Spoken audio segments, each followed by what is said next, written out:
the industry's top leaders. This is The Executive Edge with Joe McClung. Hi, and welcome to this edition of The Executive Edge. And I am so excited to have one of my favorite people, Eric Springer, here joining us.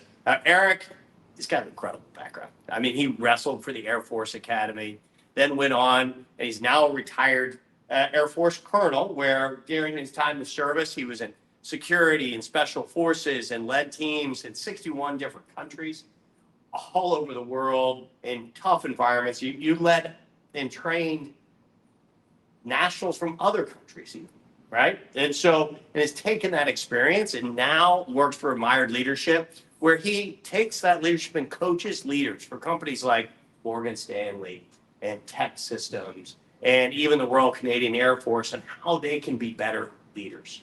And so happy to have you here. So thanks first and foremost for being on Executive Edge. Yeah, thanks for having me. I'm excited to be here with you. One of my favorite places in the world, FloodGate. I love it. I love it. That's great. So the reason we brought you on is we get a lot of times, companies we're working with are going through rapid growth. That's part of the reason they're engaging with us, right? The leaders we're talking to, or know that rapid growth's coming. They've gotten that new FDA clearance. They just got that funding. It's a tough time to lead, right? So I want you to be able to impart some of the wisdom, to the executives we work with about how do they lead through that rapid growth environment. Yeah, I love this question. And the first thing I'd say is congratulations. It's a tough time, but it's an exciting time too, right? And you should be excited about that. And the first thing I would say, just as a general rule, in preparing for any kind of change, literally that's what we're talking about, leading through this growth is a change. Yeah, absolutely. Is that you want to always be changing and you want to never call it change. Okay, yeah. You want to always be changing in small ways and big ways, and condition people to never being static. Yeah. To always be in this place where I'm growing and I'm developing, and things are just a little bit uncomfortable, because that's where I can expand and become something bigger. Right. But at the same time, as soon as I call it change, hey, we're going to do this big change, that's generally a trigger word for a lot of folks out there, and they're like, hey, wait a minute, I went through one of these before, and that didn't go that well. Right. And so really, you're not changing, you're just strategizing. You're just leaning into the future, right? You're not getting comfortable where you are, you're leaning into the next event. And leaders love change. We love being dynamic and fluid, but when you're oftentimes on the receiving end of those things, that can be an anxiety-inducing moment. So you avoid that entire anxiety with behaviors and conditioning the messaging to lead people away from thinking that this is a change. No, you're just strategizing, you're leaning into the future. It's growth. Growth. Yeah. It's kind of like that Ray Kroc, you're either green or you're growing, you're ripe and rotting. So setting that culture up front that, hey, we're always, it's always an iterative day, right? We're going to get better, we're going to change, we're going to improve every day. Yeah, absolutely. Yeah. You can just set that it's not a monumental point in time, a monumental issue there. So that makes a lot of sense. And, through that change, I think what Drucker said, culture eats strategy for lunch. So he said, hey, it's part of the strategy. How do you keep the culture? Yeah. So the question is it culture or is it a cult? Right. That's I've seen both. I've seen both. Right. So, I mean, I want you to look at culture as essentially the behaviors that you reward. And leading through any kind of change, and especially if it's cultural change, really what we're talking about is behavior. Mindset, some of the mindfulness concepts, those are all important. Some of the psychometrics, they're important. But really what changes organizations is the things you do. Yeah. The things you do and how you do them. And so there's a couple of things that I think are meta rules that this comes out of expectancy theory when you're dealing with change and you're changing culture in this sense. And the first thing is that know right now that not everybody's going to like this. Yeah. Yeah. Okay. And that's okay, by the way, right? Not everybody's going to like it, and that's okay. Essentially, when you imagine this change, when you think through it, you want to imagine two possibilities. One is rose-colored glasses, everything goes perfectly. And the second one is everything goes catastrophically. That's probably not going to happen. But by having imagined that situation, and having thought through it and having loaded the hippocampus of your brain, the long-term memory up with all the possible things that could go wrong, when something in between those two extremes actually comes up, it's not going to be something that induces fear or flight or paralysis because you thought through it. Now, we're just going to execute this plan. And if I know that, in a sense, not everybody's going to like this, and I'm all right with that, well, then I can focus on a few things. One is to always keep in your mind that the plan that you come up with is always going to be less than the planning, the process you went through to come up with that plan that actually shows where the seams and the gaps are in your logic. And that itself is also always less than the preparing, the ability to be able to be flexible and to move and to shift on the fly. Yeah. Most people I find that I work with, they go into any kind of situation, any kind of change, rose-colored glasses, everything's going to go perfectly. They're singing the Lego song, right? Right, Everything yeah. is awesome. Everything's It's cool. one of my favorite songs. Yeah, I could just imagine. Yeah. And it rarely goes like that. But when you've imagined the other extreme and you've prepared yourself for it, you've educated yourself for it, and the team as well, right? They've developed and kind of thought through, hey, here's the realm of the possible. Then it's not something that induces any kind of uncertainty or anxiety for them. So that's the first rule, right? And the second thing that you really want to talk about once you've considered that not everybody's going to like it is that situations are going to come up and you're going to, and this is something to communicate to the team, that you're going to, in those situations, reflect on the things that are important to you, the health and safety of your customers and of your team, your values, your principles, those kind of things. Those will guide you during that moment. The third will be that you reserve the right to get smarter, right? We don't want everyone to be locked into a plan and say, hey, we all agreed to this. This is how we're going to do it, and then be inflexible when the situation actually changes. That actually, in my previous career, got people killed. Is that we were locked into a plan, and the situation, and the enemy gets a vote, right? Yeah. So when the situation changed, they say, no, we're going to keep on with the plan because it was too hard to come up with this plan, and almost made some catastrophic mistakes. Yeah. That's And, interesting. and so then the last thing is just a message of confidence, right? You have to be an optimist. You have to be somebody who sees the glass, not as glass half full or glass half empty, but as a leader, your cup overflows. Yeah. You are here to bring the optimism and not in a toxic way, but to see the future that maybe others who are stuck in the process right now can't see. Yeah. And see the problem for what it can do as a catalyst. Absolutely. Versus the We love roadblock it seems to be right now. We love problems, right? Because we grow through those. Right. Exactly. And you mentioned something right at the beginning of that culture that I thought was really interesting, where you talked about, it's not, you didn't say it's about feelings and that it's about the group as behaviors you do every day. And I think of simple things of, where they've proven that, do you feel away or do you act away and then you feel away? You think of that pencil test, right? You hold the pencil in your mouth and it makes you smile by accident, and people answer questions 30% more positively just because they had a pencil in their mouth. So that behavior that creates the culture and then the feeling. Tell me a little bit more about that. I know that's a big part of admired leadership. So. Yeah, absolutely. So I guess I'll throw it to you like this, Joe. Think for a second here about the best leader that you've ever worked with, that you've observed or studied. Yeah. You have somebody in mind? Yeah. Okay. Thanks, somebody. Okay. What was their profile on any one of the major psychometrics? I have no clue. Well, yeah. Right? Yeah. You have no idea what that profile was, but what do you know about them? What I do know is reality is, the one I'm thinking is the personality is not what you would think would be your atypical leader. Yeah. Right? The charismatic, the warmth, the, vision, etc. is, it was the opposite. It wasn't, they were not that person. They weren't the person in a room you'd pick out as that's the lead, that's the main leader. And what you probably came away with is the things they did, Yeah. right? Right. The behaviors that they demonstrated every single day. Yeah. And there's a cool irony here, right? In that, and we talk about authenticity quite a bit, and it's that simply that only you can determine what your authentic self is, but everybody else can tell what your inauthentic self is pretty easily. Yeah. Tell me more about that. I understand that better. So if I have a difference between what I profess to be my values Mm-hmm. and people, and obviously the things I do speak a lot louder than the things I actually say, Right. right? And so if there's a disconnect there, that doesn't resonate with the team well, right? And really what we want to see in leaders is where their on-stage presence is exactly the same as their off-stage presence. Yeah. They're a good leader, not just at work, but a good leader in life. Right. Yeah. Because if you say, hey, I believe, I want to empower people, I like to give people power, but then their behaviors is to have a report back on every single action. Exactly. That behavior speaks louder than the words, and trust is eroded.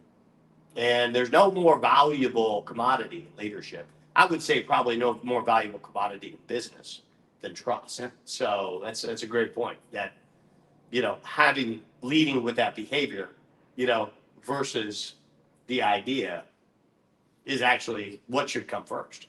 Yeah, absolutely. I mean, with relationships, right? I mean, that's what we're talking about with all this. We're talking about relationships. Mm-hmm. Relationships between you and your family, relationships between you and the people that you work with, people that are your clients. And at the foundation of any one of those things is trust. That's it. And these are things that are obviously gained in inches and lost in miles. Right. And there's obviously that great equation that lays out what trust is, right? This combination of confidence, or I should say credibility, plus reliability and intimacy, all divided by your degree of self-orientation. And all of those can be, that equation can be looked at to actually drive behavior. Right. Right. You can do certain things to affect your reliability. You can do things to affect your credibility. Obviously, your deeper understanding of the person that's across from you. You can do different things that lower your self-orientation, your selfishness. Yeah. Right. In the eyes of another person. Right. The way in the actions you have, the behaviors you have overall. Right. There's a lot of times where we'll see people and they say, well, if they just knew who I really was inside, then they would understand. Well, unfortunately, we can't look inside you, so all we can go off of is the things you actually do. Yeah. So speaking about looking inside the people you do, and I know in that, rapid change, you need people to rise up. You need people to take bigger roles than they've had. What are good leaders doing, or what would you recommend good leaders do to identify the right people? Yeah, so there's two angles on that, I would say. One is you're looking for people on the team that have what it takes to go to the next level. And really, where we make a mistake, I think, in most organizations here is that we evaluate people based upon their performance in a more limited, constrained environment, and say, you did really well here, so now we're going to move you to the next level. And really what we should be doing is looking at what's coming at us as an organization in the next 1 to 2, 3 years, and who has the attributional characteristics and the wherewithal to actually deal with that environment. And so you find oftentimes as we look that the best surgeon isn't always the right person to lead the hospital. The best salesman shouldn't necessarily be the sales leader. Yeah. Just your looking at your performance in a given constrained role does not define success going forward. Right. So that's the first thing. And then when you're looking at people on your team and how you want to challenge them and grow them is oftentimes we can look at training people for performing tasks in a very constrained given environment, right? But really what we have to do is develop and educate them for uncertainty. We have to educate them for the things that are going to come up in a world that is, as the VUCA acronym says, volatile, uncertain, complex, and ambiguous.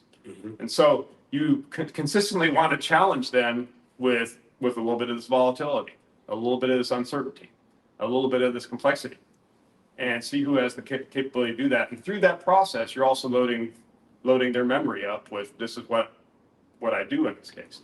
There's a hard and fast rule that I always throw out here, and it's simply that the only way to do hard things is to do hard things. Yeah.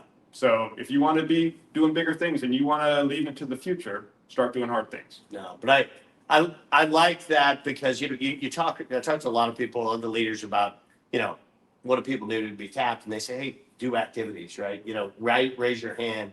And we talk to leaders about retention, and one of the big areas they talk about is great people love a great challenge, right? And what I haven't ever really considered, which is actually great, is that through that great challenge, you're also helping to identify, is that the right person? Yeah. Do they have the capability? Because that great challenge usually deals with some VUCA, right? You haven't done it before. It's a new market. It's a new client. It's a a new, product, whatever, they're put in that situation where it's unknown, right? And how do they handle that? How do they react? How do they bring people on board and be able to identify through that scenario, is that the right person for my organization? So it kind of really works threefold, right? Having those scenarios and empowering people to do so, they become happier, right? It allows them to be noticed. And three, it proves out whether they're right ones or not. Give me your hardest challenge. Give me your toughest client.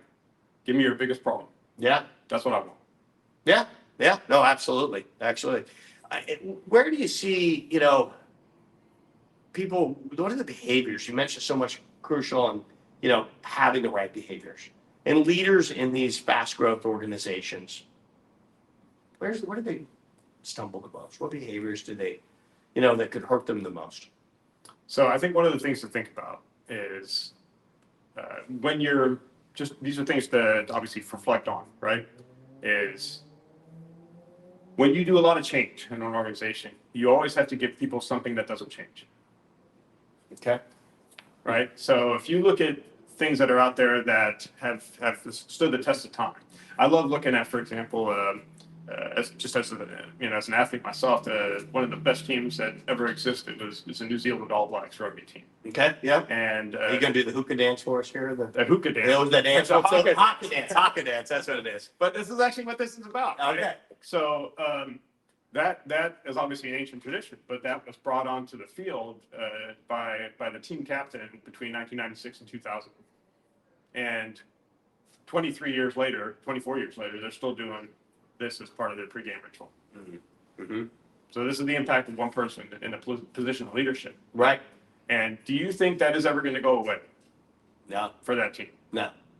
So they could become the most advanced in terms of technology and the equipment they use and the techniques they even put into practice on the pitch. They could always be growing and developing, but that is not going to change. Mm-hmm. Because that is foundational to who they are. Right. So when you change things, even rapidly, you have to give somebody an anchoring point of things that won't change. Right. And sometimes when we don't do that in organizations, people don't know where they're going. Right. Yeah, everyone has to have their North Star. Yeah. You got to have something that aligns you on this is where we are heading. It's going to be some stormy seas along the way, but when I'm at a fork in the road, I can see that North Star and I'm aligned on. Yeah. Having that anchor in that direction, and I think we're a true mission statement. I think sometimes mission statements are hollow, but a true mission statement that has meaning to an organization and has that Simon Sinek's why, I would imagine would be a good example of that thing that never changes. Turn your mission statement from words on the wall to action. Mm-hmm. Right? Instead of saying integrity, say tell the truth at all times. Mm-hmm. And define that however you want, right? Right. Lead that into something that everybody can say, I'm going to do that. Right. There. And it's not just something I walk past every single day. Very cool. That's incredible.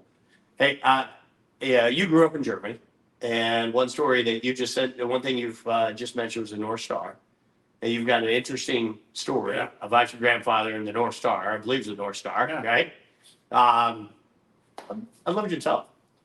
Oh, yeah. So that's a great segue right there. So my grandfather was a German soldier in World War II. Mm-hmm. Right? My mom is German. My father is an American. Yeah. And my grandfather was a prisoner of war. Mm-hmm. And was captured and held for about 11 and a half months. Terrible situation, obviously diphtheria, dysentery, people dying in the camp, mm-hmm. Terrible conditions for them. And so he was blessed, I guess you could say, in one sense that he was forced to work in a textile mill. Mm-hmm. And after a little while there, he had enough textiles that he had made himself a pair of pants and a civilian shirt and a little French beret. And once a week, they would take the prisoners outside of the camp to this outdoor shower area to clean them. And there was kind of a door you walked through to change, and then a second door to the shower area. And then you kind of went out back the way you came. And underneath his uniform, he had his civilian clothes. And there were French civilians that worked at this place. And so he went into the first chamber, and his buddies ripped off his uniform, and he walked back out and threw the beret on his head and grabbed a set of keys that were off this rack and acted like he was one of the French civilians that was working there, and walked past the guard and said salut and walked down the road and escaped basically from captivity. As soon as he was out of sight, he obviously ran into the woods. And the way he got back to Germany, he was in the western part of France at the time, was using the North Star, was being able to see clearly through night navigation exactly where he was heading. And so I knew where north is, so he basically put the North Star on his left shoulder, knew he was heading northeast and was heading back to his homeland. Yeah. And that's how he escaped. And so the thing is, right, when you have that as an organization and you've communicated your North Star to the people on your team, and this is the way you can lead without being there to make the decisions for them, because they've got the North Star. And I'm at this fork in the road. Well, I know what Joe's North Star is, so I'm going this way. This is the way I'm headed. Right. And you can align your entire organization based upon that value statement. Yeah. No, that's really good. And speaking about rapid change, it comes back full circle. That rapid change is if you have that single thing that doesn't change. Yeah. And it isn't, it doesn't seem like change because we still have the same North Star. We're just moving forward, right? You can walk through countries, you can walk over the Alps, but that's still the same. Yeah.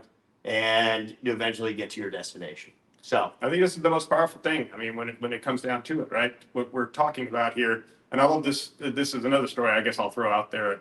I used to teach survival in the Air Force, and because of that, you go through the mountains and you've got a little GPS tracker, and just in case somebody gets lost.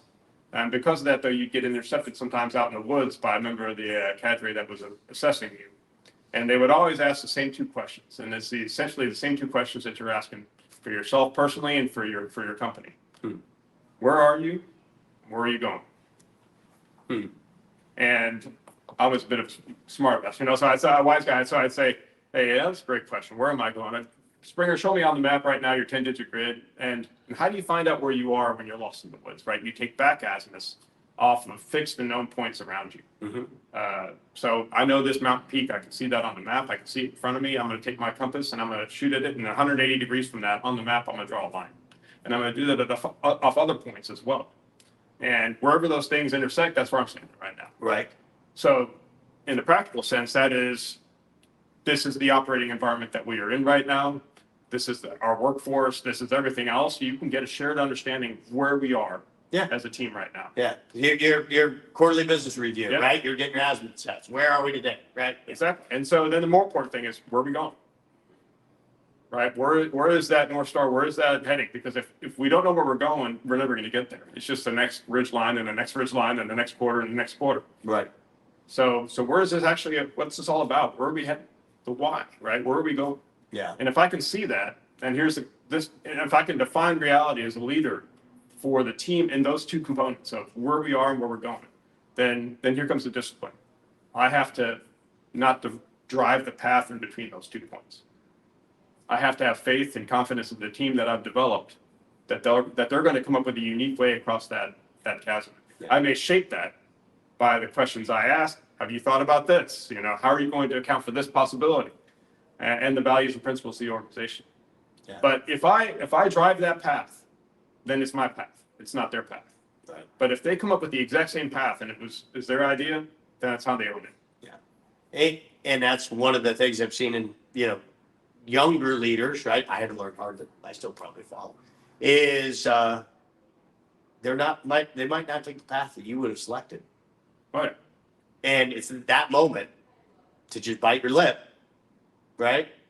Or stay back, because guess what? One of two things are going to happen. One, they might have a better path. Or two, they're going to learn. Either way, it's great. Yeah. Absolutely. And you get to turn that stumble into a dance when it happens. Oh, I like it. I like it. Awesome.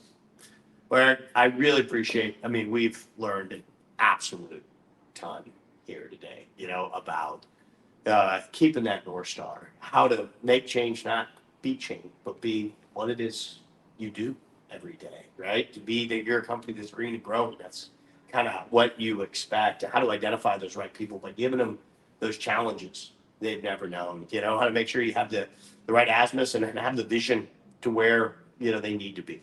I think some just incredibly fundamental, but also so hard to do, especially when you're in heat of the moment and rapid change, lots going. You feel like in those moments you want to take more control, but in reality, it's probably when you need to let more people do it because you can't handle it all, right? If you don't empower others, they're going to leave you and you're not going to get it done. Lao Tzu in the 6th century BC said, of a great leader, when all is done, they'll all say we did it ourselves. Yeah, that's a powerful statement, but like Excalibur, it's got to find the right hands to get thrown out of the stone. So, and I know those hands are right here. Well, I appreciate that. So, Eric, thank you so much. And guys, if I highly recommend, Eric's helped our team in leadership and scope. And if you are looking for those behaviors and understanding how your leaders can have more impact, Admired Leaders, I highly recommend it. Eric, thanks so much for coming. Thanks, my friend. Thank you.